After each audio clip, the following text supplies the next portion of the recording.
குறள் எண் 4, 5, 6 பார்க்க போறோம். இதெல்லாம் தொடர்புடையது.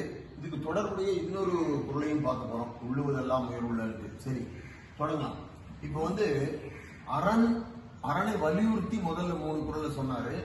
இந்த குறள்ல அரண்னா என்னன்னு டெபினிஷன் கொடுக்குறாரு. நம்ம எப்பவுமே இன்ஜினியரிங் சயின்ஸ் படிச்சவங்க எல்லாம் டெபினிஷன் வேணும். வாட்டர்னா என்ன, H2O வாட்டர், அப்படி ஒன்னொன்னையும் டிஃபைன் பண்ணணும். இங்க அறத்துக்கு பல பேர் பல விதமா சொல்லுவாங்க. ஆனா வள்ளுவர் மட்டும்தான் தெளிவா இதுதான் அறம்னு சொல்லி முடிச்சிட்டாரு.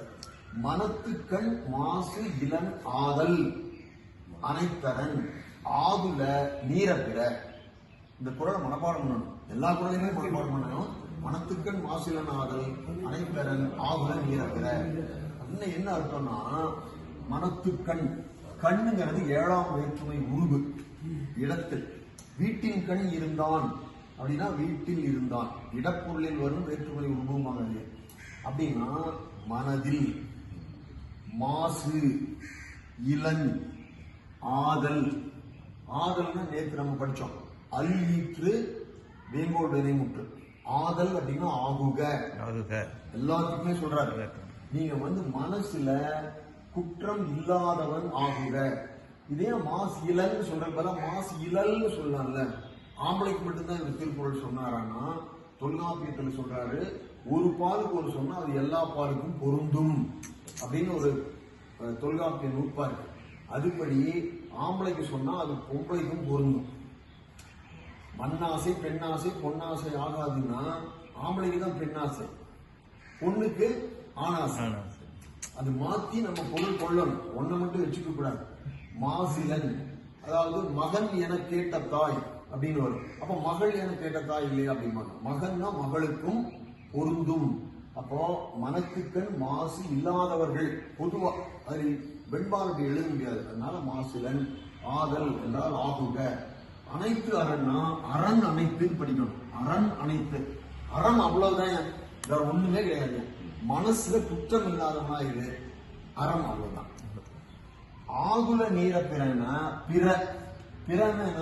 அன்னதானம் போடுறன்னு பெரிய நோட்டீஸ் போட்டு உட்கார்ந்து போறவங்க எல்லாம் அவன் போட்டோல போஸ்ட் கொடுத்து அவன் இது 4 பேருக்கு கொடுக்குற மாதிரி போட்டு அதை வீடியோ போட்டு எல்லாம் பண்ணிடுவாங்க. அதெல்லாம் ஆகுல பிற, அதாவது விளம்பரத்தை நோக்கியோ மற்றவர்கள் தெரிந்து கொள்ள வேண்டும் என்றோ சொல்வதெல்லாம் ஆகுல நீர. அப்படின்னா ஆகுலன்னா ஆரவாரம், விளம்பரம், ஆடம்பரம். நீரன்னா அது தன்னைத்து. மற்றெல்லாம் கடை. நீ மனசுல குற்றம் இல்லாம இருந்தா போதும். மற்ற வேலையெல்லாம் உண்மையே நீ செய்ய வேண்டாம், அது ஆட்டோமேட்டிக்கா வரும். அதாவது அறம் என்பது நெஞ்சத்தில் உதித்து சொல்லாகவும் வினையாகவும் செயலாகவும் வடிவம் பெறும். அவ்வளவுதான். அங்க வித்தொன்னு இருக்க முளை வராது. உள்ளம் கள்ளமாக இருக்க வெளியில போடுறதெல்லாம் வேஷம் அப்படிங்கிறார். சரி, மனத்துக்கண் மாசு என்னென்ன மாசுன்னு லிஸ்ட் பண்ணிடுறாரு தெளிவா. என்னன்னா, முதல்ல அழுக்காறு. இந்த அழுக்காறு என்ற சொல்லை கண்டுபிடிப்பதே திருவள்ளுவர் தான். அழுக்காறு என்ற சொல் திருவள்ளுவருக்கு முன்னாடி இல்லை. தொல்காப்பியத்திலேயோ சங்க இலக்கியங்களிலேயோ எங்கேயுமே இல்லை. அவருக்கு பின்னாடி தான் எல்லாரும் பயன்படுத்துறாங்க. இந்த அழுக்கு ஆறு போல ஓடி வெளியில வரும். எல்லாத்த பார்த்து அழுக்காறுனா பொறுத்து கொள்ள, மற்றவனுடைய ஆக்கத்தை கண்டு பொறுத்து கொள்ளாமையா அழுக்காறு. தமிழ்ல பொறாமை, வைத்தறிச்சல். மற்றவங்கிட்ட செல்வம் இருக்கும், அழகு இருக்கும், படிப்பு இருக்கும், நிறைய ஆக்கங்கள் இருக்கும். இவனை பத்தி கவலைப்பட மாட்டான். எப்பவுமே மற்றவனை பத்தி தான் பேசிட்டு இருப்பான். பொதுவாகவே பாத்தீங்கன்னா காசிப்பிங் தான் அதிகமா இருக்கும் எல்லாரும்.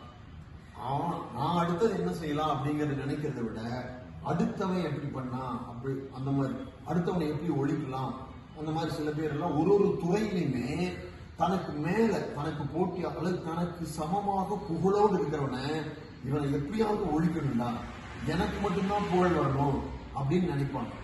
எந்த துறையில் எடுத்தாலும் இவங்க எவனை மேல வர்றத யாரும் எல்லாரும் சேர்ந்து வளருவோம் அப்படின்னு சொல்லி நினைப்பது குறைவு. அதான் மனித இயல்புங்கிறனால முதல்ல வைக்கிறாரு. ஃபர்ஸ்ட் லிஸ்ட் என்னன்னா அழுக்காறு. மற்றவங்களை பார்த்து சந்தோஷப்படுங்க. எல்லோரும் இன்புற்று இருக்க நினைப்பதுவே எல்லாம் வேறொன்றையின் பராபரமேங்கிற மாதிரி மற்றவர்கள் வளர்ந்தா நம்ம சந்தோஷப்படணும். அப்படிப்பட்டா இந்த அழுகாறு வராது. இல்லைன்னா இவன் போது பக்கத்து வீட்டுக்காரன் எப்படி கட்டிட்டான் வீட்டை, நம்ம கூட தான் வாங்கினா சாதாரணமா இருந்தான், இன்னைக்கு பாருங்க இப்படி வளர்ந்துட்டான் அப்படின்னு ஒரு தீய எண்ணம் வரக்கூடாது. அவானா எது நிறைவேறாத ஒரு விருப்பம் தான் அவா. ஒருத்தர் ஏதாவது சாப்பிடணும், செய்யணும், பிடிக்கணும்னு ஆசை இருக்கும். அதை பண்ணதுக்கு அப்புறம் அடங்காத விருப்பம், ஆசை. அவன் எவ்வளவு இருந்தாலும், எத்தனை கோடி கோடி சம்பாதிச்சாலும் அரசியல்வாதி என்ன பண்ணுவான், மறுபடியும் லஞ்சம் வாங்கிட்டே இருக்கான். அவனே தான் அவாவுக்கு நல்ல எடுத்துக்காட்டு. அவன் இப்ப வச்சிருக்கிற காசை வச்சுட்டு ஒரு எம்எல்ஏவோ மந்திரியோ முதலமைச்சரோ பல ஜென்மங்களுக்கு சாப்பிடலாம் அவனுடைய பரம்பரையெல்லாம். ஆனா சரி இந்த முறை நம்ம நல்லபடி ஆட்சி செய்வோம் செய்யவே மாட்டான், மறுபடியும் திருடிட்டே இருப்பான். அது அவாவின் காரணமாக வருவது. அது எல்லாத்துக்குமே இயல்பா இருக்கிறது. வெகுளி, இந்த அழுக்காரும் அவாவும் வந்துச்சுன்னா இந்த ஆசை நிறைவேறாத போது வெகுளி வரும், கோபம் வரும், சினம் வரும். அதாவது எதிர்பார்ப்பு ஒன்று போறான், அது கிடைக்கலன்னா அதை அடிப்பான், அந்த ஏதோ வன்முறையில் இறங்குவான், வெகுளி வரும். வெகுளி வந்துச்சுன்னா இன்னா சொல் வரும், கடும் சொல் வரும். அப்போ இதுதான் வித்து. வித்து நல்ல வித்தா இருந்ததுன்னா நல்ல சொல்லும் நல்ல செயலும் வரும். தேவையில்லாத வித்தை போட்டீங்கன்னா அதுக்கான சொல்லும் செயலும் வரும். நான்கும், இவ்வளவுதான், நான்கும்னு லிஸ்ட் முடிச்சாச்சு, மற்றதெல்லாம் கிடையாது. இந்த நான்கும் அப்படின்னா ஒற்றுமை, அழுக்காறு, அவா, வெகுளி, இன்னாச்சொல், 4 தான். இதை இழுக்கானா இழுக்கின்னு அர்த்தம். ஒதுக்கி, விலக்கி, அழித்து. இது ஒரு செய்யா எனும் வாய்வாட்டு வினையச்சொம்பாங்க. அது தமிழ் நீங்க நிறைய படிச்சீங்கன்னா புரியும். இது ஒரு இழுக்காது செய்யா எனும் வாய்ப்பாட்டு வினையச்சொம்னா செய்யும்னு வரும். செய்யா நின்றான், செய்து நின்றான். அப்போ இது செய்யுள்ள வர்றது. இழுக்கினா ஒதுக்கி. இந்த 4 மட்டும் ஒதுக்கி இயன்றதுன்னா நடைபெறுவது அறம். அறத்துக்கு டெபினேஷன் இவ்வளவுதான். இந்த 4 இருக்கக்கூடாது. இதை பத்தி விரிவா ஒண்ணு, அழுக்காருக்கு தனி அதிகாரம் இருக்கு, படிக்க போறோம். அவா தனி அதிகாரம் இருக்கு, படிக்க போறோம். அவா அறுத்தல், வெகுளி, வெகுளாமை தனியா படிக்க போறோம். இன்னாச்சொல், இனிவை குரல் 10 குரல் தனியா படிக்க போறோம். அதனால இப்ப நம்ம டைம் வேஸ்ட் பண்ண வேண்டாம், இப்போதைக்கு லிஸ்ட் பண்ணி தெரிஞ்சுக்கணும். அடுத்தது, இந்த அறத்தை எப்பப்பா செய்யணும் அப்படின்னா, அன்றறிவாம் என்னாது அறம் செய்க மற்ற அது ஒன்றுங்கால் ஒன்றா துணை. அன்றுன்னா எப்பன்னா, இப்போ வயசு கொஞ்சம் கம்மியா இருக்கு, இன்னும் கொஞ்ச நாள் கழிச்சு செய்யலாம், கொஞ்ச நாள் கழிச்சு செய்யலாம், பள்ளி போறது சம்பாதிச்சுட்டு செய்யலாம், நெடுநீரா. அன்றறிவாம் என்னாது அப்படின்னு சொல்லாம, கொஞ்ச காலம் கழிச்சு செய்யலாம் சொல்லாம, அறம் செய்க, இன்றே செய்க, இப்பொழுதே செய்க, இப்பிருந்து செய்க, மற்ற அது அப்படி செய்தால் ஒன்றுங்கால் எப்ப உயிர் போகும் தெரியாது. உயிர் நெருநல் உடனொருவன் இன்று இல்லை என்னும் பெருமை உடைத்து. நேற்றுக்கு இருந்தானேடா நீ போயிட்டானா, யாருக்கு வேணாலும் எப்ப வேணாலும் உயிர் போயிடும். ஒன்றும் என்றால் அழியும். அழியும் காலத்தில் உயிரோடு ஒன்றாத துணையாக வரும். ஒன்றாவதுன்னா அழியாத. நம்ம எல்லாத்தையும் விட்டுட்டு தான் போவோம் உயிர் போகும்போது. ஆனால் இந்த அறம் செஞ்சு வச்சிருக்கோம்ல, இந்த அறம் மட்டும் இல்ல, அறத்தோட பாவம்.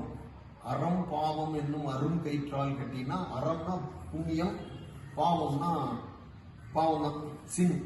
இந்த ரெண்டும் இந்த உயிரோட ஒட்டிட்டே வரும். அப்படிதான் இந்த பிறவியிலே நமக்கு ஒட்டிட்டு வந்திருக்கு. அப்படி வந்த நம்மோடு வந்த அறம் எல்லாம் நமக்கு இன்பமாக மாறும். நம்மோட ஒட்டிட்டு வந்த பாவம் எல்லாம், போன பிறவியில செஞ்ச பாவம் எல்லாம் இந்த பிறவியில் துன்பமாக வரும். எவனா காசு வாங்கிட்டு ஓடி போயிட்டான் அப்படின்னா, போன பிறவியில எதையோ பண்ணி வச்சிருப்போம், அந்த பாவம் இப்பொழுது அவன் மூலமாக ஒரு துன்பமாக வருது. அப்போ தீதும் நன்றும் பிறர் தர மாறா. நம்ம ஏதோ செஞ்சு வச்சிருந்தா நம்ம அனுபவிக்கிறோம். இப்போ அறத்துல எண்ண அறம், சொல்லறம், செயலறம், 3 அறம் இருக்கு. 3 வழியாக தான் நம்ம செய்யவே முடியும். நம்ம நினைக்க முடியும், நம்ம பேச முடியும், நம்ம செய்ய முடியும். இந்த உடம்பை கொண்டு அதை செய்ய முடியும். இப்போ இந்த எண்ணத்தை மட்டும் கரெக்ட் பண்ணி சொல்றாங்க.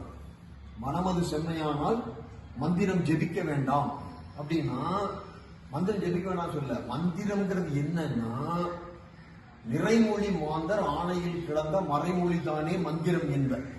நிறைமொழி மாந்தர் இருக்காங்கல்ல, உள்ளம் நிறைந்தவர்கள், அழுக்கெல்லாம் போய் அப்படியே உள்ளம் சால்வுகளால் அதெல்லாம் நிறைஞ்சவங்க வாயிலிருந்து வர்றதெல்லாம் மந்திரம்.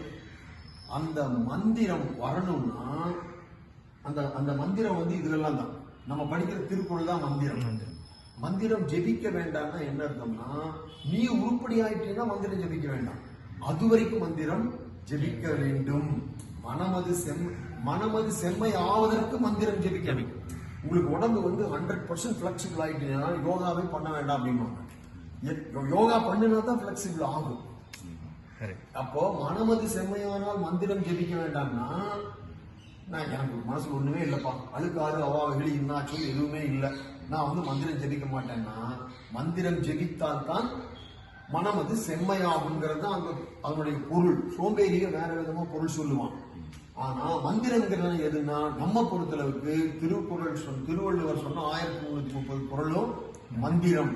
அதுல முக்கியமானது இதை சொல்லி இன்னைக்கு முடிச்சிடலாம். அவங்க உள்ளுவது எல்லாம் உயர்வுள்ளல், மற்றது தள்ளிலும் தள்ளாமை நேர்த்து. நினைக்கிறது பூராமே நான் பெருசா நல்லதையே தான் நினைக்கணும். பகைவனுக்கு அருள்வாய் நெஞ்சே, எனக்கு காசு தூக்கிட்டு ஒருத்தன் ஓடி போயிட்டான், திருப்பி தரமாட்டீங்கிறான், அவனும் நல்லா இருக்கட்டும், திருப்பி கொடுக்கட்டும், இறைவன் அருள் செய்யட்டும், ஆனா அதுக்கு வேண்டி அவன் நாசமா போட்டுன்னு நான் வேண்ட மாட்டேன். உள்ளுவது எல்லாம் உயர்வுள்ள பகைவனுக்கு அருள்வாய் நன்னெஞ்சே. அதே போல சொல்லுவது, பேசுறது பூரா உயர்வாவே பேசுங்க, செய்யறது பூரா உயர்வான செயல்களையே செய்யுங்க. உள்ளுவது எல்லாம் உயர்வு உள்ள, நினைக்கிறது பூரா உயர்வானதை பத்தியே நினைங்க. உயர்வான சொல், உயர்வான செயல், இதை பத்தியே நினைங்க. மற்ற அது அப்படி நினைக்கும் போது அது தள்ளினும், இப்போதைக்கு நடைபெறாம போகுது, இன்னைக்கு முடியல, நான் இதை செய்யணும்னு பார்த்தேன், அப்படி இருந்தும் அது தள்ளி போயிடுச்சு. தள்ளினும் தள்ளாமை நீர்த்து. அப்படி நினைக்கிறத தள்ளி விட்டாங்க. இன்னைக்கு நடக்கலைனாலும் நாளைக்கு நடக்கும். அந்த நினைப்பதை தள்ளாமை. நீர்த்துனா பெருமை உடையது, நீர்னா தன்மை. அப்போ அவ்வளவு பெருமை உடையது நீங்க நினைக்கிற நினைப்பு சொல் வேற. இங்க நீர்த்து அப்படின்னா நீர்மை அப்படின்னா மேன்மை, உயர்வுடையது.